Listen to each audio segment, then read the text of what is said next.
Hello. Today we're gonna cover chapter 6, counting method and the pigeonhole principles. In this ninth week, we will cover the first three chapters, sections in chapter 6, and later we will finish up the last two sections that includes the pigeonhole principles. In chapter 6, we must count objects to solve many different types of problems. For instance, counting is used to determine the complexity of algorithms. Furthermore, counting techniques are used extensively when probabilities of events are computed. Section 6.1, Basic Principles. This is a menu of Case Quick restaurant.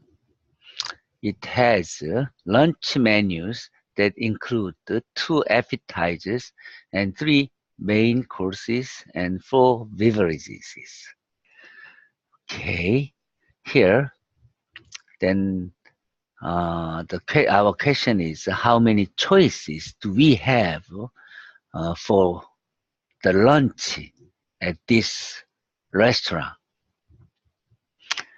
Okay, as you see, there are 2 appetizers and 3 main courses and 4 beverages. So it's going to be 2 times 3 times 4, which is 24 choices. If we look it as a figure, then we can choose a hamburger or a cheeseburger or a fish fillet, and then we have 4 choices of beverages. And as an appetizer, we have 2. One is what? Nachos, and the other is a salad. Okay, so we do have 3 times 4 times 2 nachos and salad. So we have a total 24 choices of lunch at these restaurants. Okay, we have 12 choices, but these 12 goes one with the nachos, so we have 12, and another one with the salad, which we have another 12. So we have the whole total 24 choices of lunch menus. This is called the product rule, as multiplication principle. So if an activity can be constructed in T successive steps, and step 1 can be done in N1 ways, and step 2 can then be done in N2 ways, and step T can then be done in N ways, then the number of different possible activities is the product of Ni's. This is called the multiplication principle in counting. The problem of counting the number of dinners consisting of 1 appetizer and 1 main course and 1 beverage. So first step is select the appetizer, and second step is select the main course, and the third step is select the beverage. By the multiplication principle, the N1, 2, N2 is equal to 3, and C is equal to 4. The total number of dinner is 2 times 3 times 4 is equal to 24.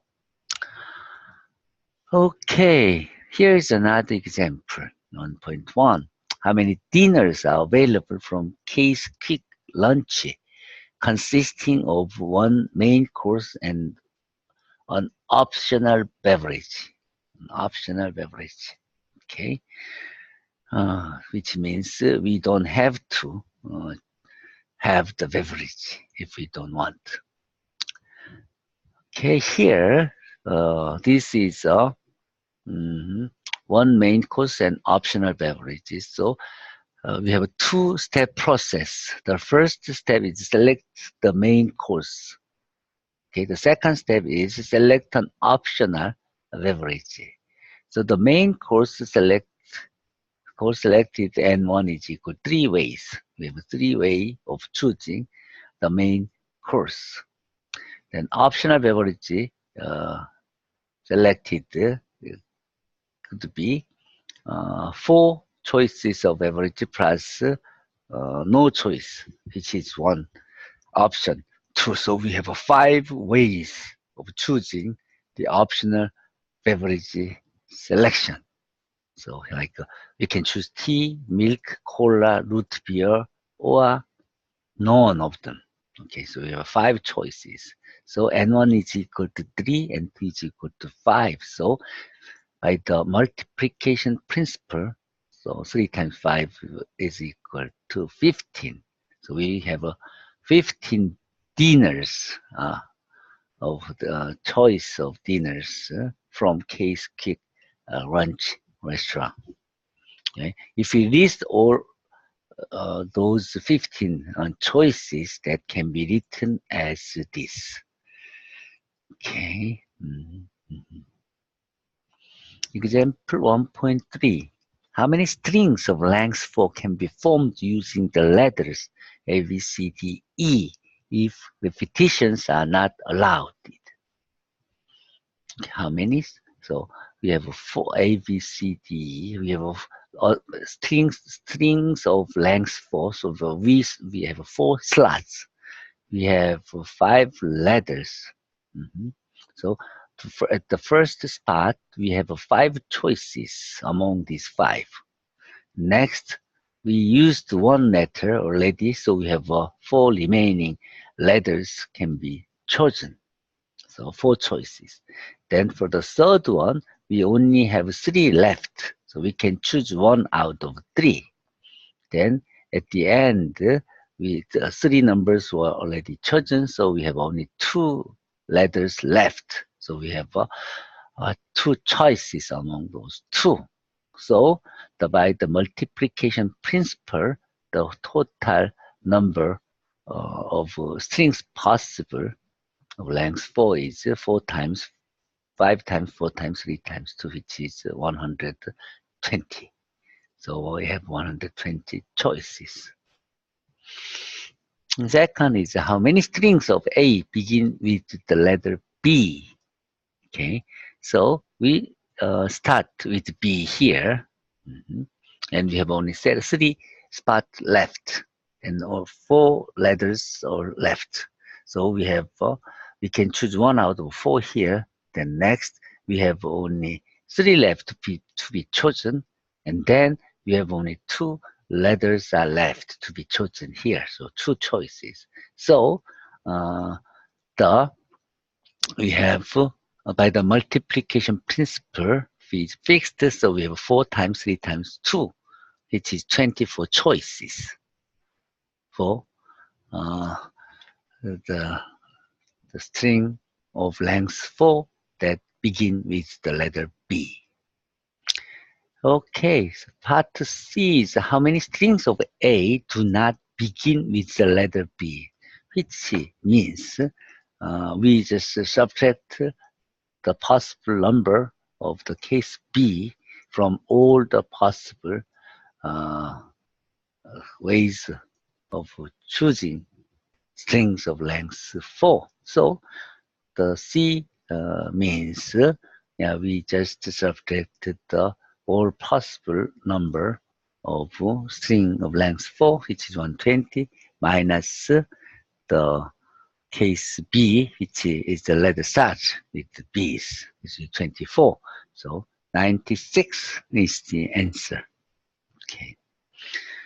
Okay, next example. In a digital picture, we wish to encode the amount of light at each point as an 8-bit string.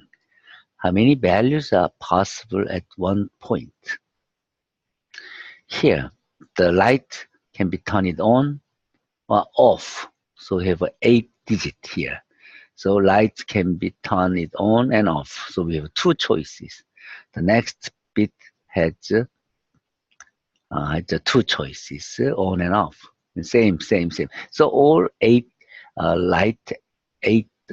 light has a choice of 2 ways, on and off. So, by the multiplication principle, there are 2 choices of for all 8 bit, byte, bit. So 2 to the 8th, which is 256 ways of arranging those digital picture of 8-bit string. So the total number of 8-bit encoding is 2 to the 8th, which is 256. Next, use the multiplication principle to show that a set, this consisting n element, has 2 to the n subset. Sure. A subset can be constructed in n successive steps. Pick or do not pick x1, choice of 2. Pick or do not pick x2, the 2 choices. So pick or do not pick the xn, so 2 choices. So the number of the possible subset is 2 to the n. Okay, so 2 to the n, that much of choices. The set. So this gives us the number of subsets in the power set of a given set. Next example, let X be an n-element set, then how many ordered pairs A and B satisfy A is a subset of B and B is a subset of X. Here's the solution. An ordered pair that's satisfying these relations, okay, then each element in X is in exactly one of A, B minus A, or X minus B. These are disjoint. So each an element X is belongs to exactly one of these 3s. So assign each element of X to one of these 3 sets. Then we obtain a unique ordered pair A and B satisfying this inclusion relationship. Thus, the number of ordered pair A B satisfying this relation is equal to the number of ways to assign the element of X to the 3 sets of these. So we can make such assignment by the following n-steps process. Okay, assign the first element of X to one of these 3, which is 3. We have 3 choices. And assign the second element of X to one of these 3. So we have 3 choices. So assign the nth element of X to one of these 3. Same, 3 choices. So by the multiplication rule, the number of ordered pairs that's satisfying this is 3 to the n of them. So that's going to be the answer. And next example shows how many reflexive relations are there on an n-element set. Okay, you can read this. Next, interesting example 1.8. Internet address, the IP address. So there's the information that you can find on IP addresses on this web address.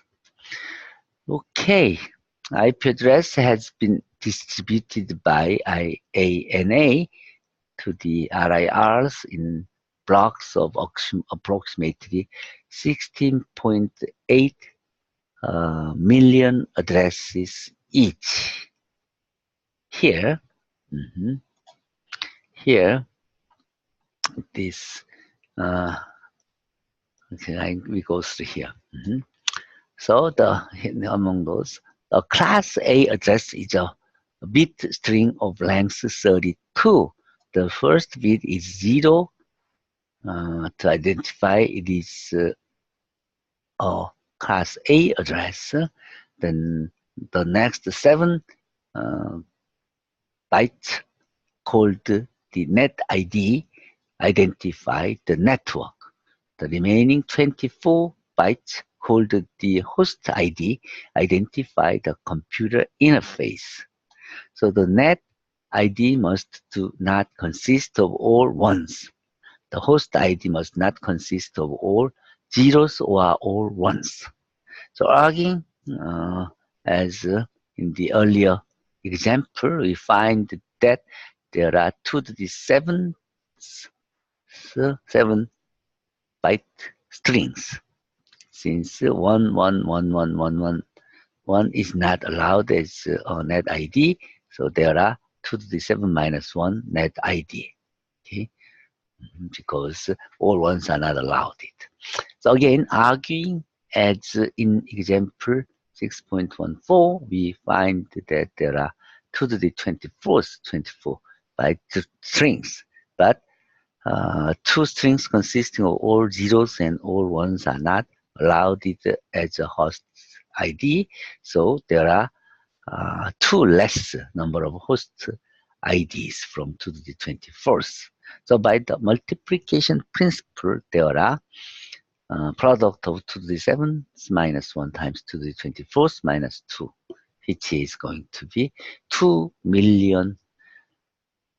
2,130,706,000. Oh no, this billion and million and thousand, those the billion number of those. So class A internet addresses, because of the tremendous increase in the size of the internet, now IP version 6 internet protocol version 6 uses 128 byte addresses rather than 32 byte addresses, as you see in here. So in IPv4 addresses, these 3 numbers are net IDs, and the last 7 digits are host ID. So, but IP version 6 addresses has a lot longer, 128 byte. Yeah. Here, if you explain once more here, each IP address is in class A of IPv4, and it uses the number from 0 at the 4 digit here, and start from here to the 255 or to all the way here. So, so theoretically, we have this many of IPs, but some numbers are designated for special purpose. For example, 127.0.0.1 is it's designated for the local host itself. So IP version v4 class A has the first network ID part and host ID part, and as we mentioned before, so network ID shouldn't be all ones, so we subtract 1 here from 2 to the 7, so we have 127 numbers of net ID, and host ID shouldn't be all zeros and neither all ones there, so we subtract 2, so we have 2 to the 24th minus 2, which is this number. So by using the product rule, the product of 2 to the 7 minus 1 and 2 to the 24th minus 2 gives us this number that we had. This is the total number of class A internet address in IPv4. Okay. Since we use the 32-bit, so the numbers that we are using is from 0 to 255. Anyway, now we are using the IP version 6 because of the fast increasing number of IP addresses. Anyway, next example. How many 8-byte strings begin either 101 or 111? Here we start. The 8-byte string begins 101. Here we can be constructing the 5 consecutive steps. Here we have 5 empty spots left here. So each spot have 2 choices, 0 and 1. So the total possible numbers are 2 to the 5th, which is 32 8-byte strings that begins with 101 here. The next, the 8-byte strings begin 111 can be constructed in 5 successive steps. We start with 111 and we have 5 choices of each 0 or 1. So we have 2 to the 5th, 32 8-byte strings that begins with 111.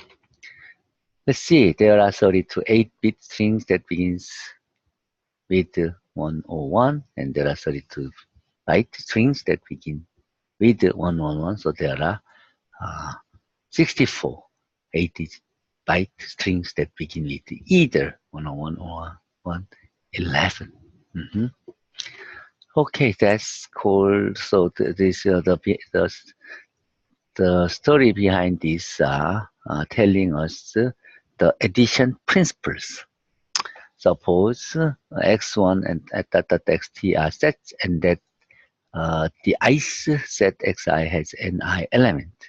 If xi is to xt is a pairwise disjoint family, then the number of possible elements that can be selected from xi or x2 or xt is this. Just the addition of all the cases. Okay, so equivalent to the union of xi's contains this element if they are disjoint. That's called the addition principle. Next example, in how many ways can we select 2 books from different subjects among 5 distinct computer science books and 3 distinct mathematical books and 2 distinct art books?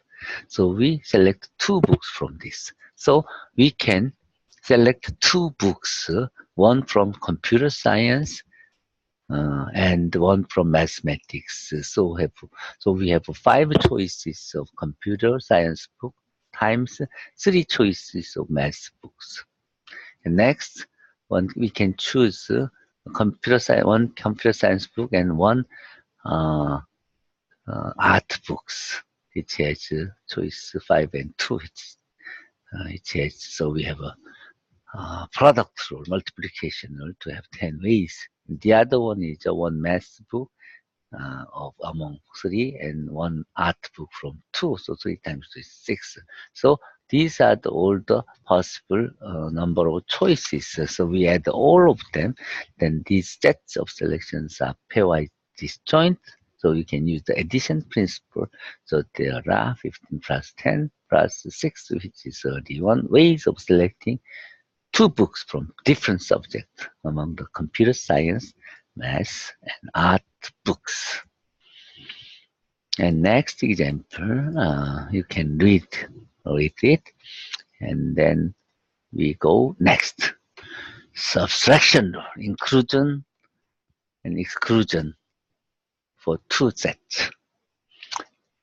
The inclusion and exclusion principle generalized the addition principle by giving a formula to compute the number of elements in a union. Okay, here in this figure, we shows this is the in union of x and y, and this part is the intersection of x and y, and then this part is x minus y, and this part should be y minus x. So the addition of these three, the union of these three pieces will give us the union of x and y. So this Venn diagram gives us this. So x, so the x, the cardinality of x plus addition of cardinality of x and cardinality of y is going to be the cardinality of x union y plus cardinality of x intersection y, because this part is counted twice. This gives us the next theorem, which is called the inclusion and exclusion principle for two sets like this. So x union y is cardinality of x plus cardinality of y. Cardinality of x in the union y is equal to cardinality of x plus cardinality of y minus cardinality of x intersection y that you have learned in high school years. This is the proof, which is quite simple. We see in the Venn diagram, and x can be written in here, and these are disjoint, and by the addition principle, x can be written as this, and we know these are disjoint, and by the addition principle, y also can be written as this. Okay, anyway, with this background, by the addition principle, x can be written as x cardinality of x union y can be written as this, and cardinality of x plus cardinality of y is can be written as the cardinality of x is this, and cardinality of y is this. And as you know, these three makes us the cardinality of x union y here. So this can be written in here, and if we move this intersection to this left-hand side, then cardinality of x union y is equal to cardinality of x plus cardinality of y minus cardinality of x intersection y. Okay, get it? Next, a committee composed of Alice, Ben, Connie, Dolph, Egbert, and Francisco is to select a chairperson, secretary, and treasurer. Then, how many selections are there in which either Alice or Dolph or both are officers? Officers. Officers. Officers. Okay, solution here. Let X be the set of a selection in which Alice is an officer, and let Y be the set of a selection in which Dolph is an officer. Then we first count the number of selections in which Alice is an officer. Then Alice can be assigned an office in three ways. Okay, first, she can be chosen as a chairperson, secretary, or treasurer. Three ways. The highest remaining office can be filled in 5 ways. Okay, and the last office can be filled with 4 ways, and there are 3 ways to assign Alice. So the number of selection in which Alice is an officer is 3 times 5 times 4, which is 60. So the cardinality of x is equal to 60. Similarly, we can do the same thing for Dolph. Then the number of selections in which Dolph is an officer is 60. So both X intersection Y is a set of selection in which both Alice and Dolph are officers. So Alice can be assigned an office, in 3 ways.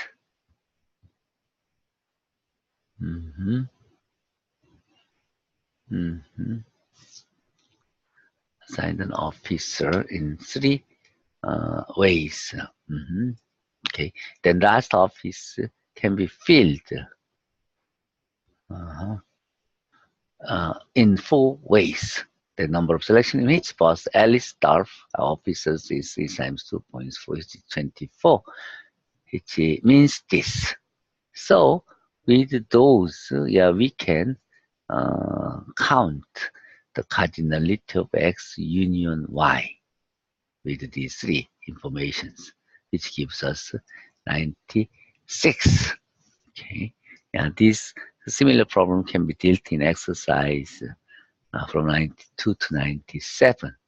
Okay, in general, if we have X, the n subsets of Xi's like this, then cardinality of union of these Xi's can be found in this way. Addition of cardinality for each, then subtract the intersection of the cardinal of the intersection of each pairs, then add the cardinality intersection of 3's, then subtracts the cardinality of intersection of 4 pairs, etc. This can be shown by mass induction on N. Okay, this Venn diagram shows how we deal with the general form of this for 3 subset X, Y, and G. Okay, that's the first part. Next, permutations and combinations that you have learned. The permutation of n distinct element Xi's is an ordering of an element Xi's. Okay, let's clear up the section 6.1 first, then we'll continue section 6.2. Any questions?